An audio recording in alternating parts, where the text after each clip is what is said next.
Your mother was a nurse. Still is. They're like Marines. Still is. Wow. Wow. It was really eye-opening to have my mother disclose to me that she had kept things down and hidden in order to show up as mom or wife or friend. I studied for 5 years with a renowned acting teacher named Larry Moss. He had been one of Stella Adler's prize pupils and taken over her class when she retired.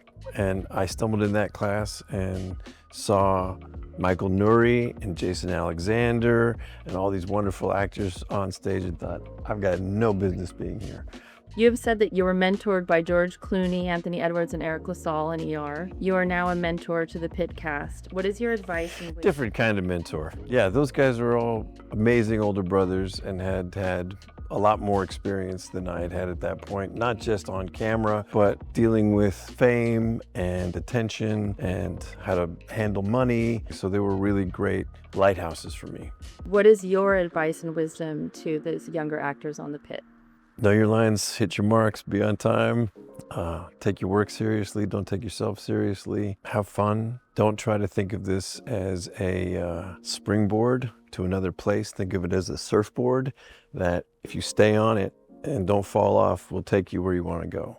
Well, the show is a bit of a thesis trying to show the fragility of our healthcare system by focusing on the fragility of one healthcare practitioner. You know, somebody who's extremely talented, very intelligent, the kind of guy you would want to be your doctor, but who has been working nonstop since COVID and has not taken time to process or synthesize any of the toll that that's taken on him.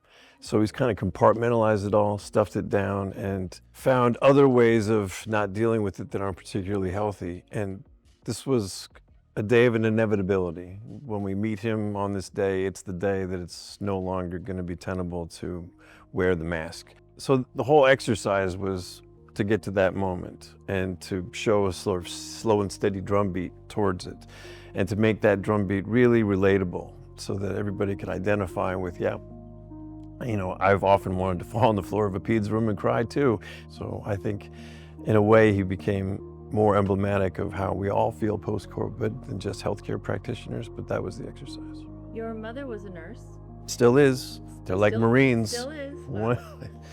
Once and for all. She also keeps her license up even though she's about to turn 80. Recently, I heard you in an interview say that the scene in the Pit where you're listing all the people you couldn't save to your stepson, and she told you a story about a 4-year-old boy who died around the time when you and your brother were around that age.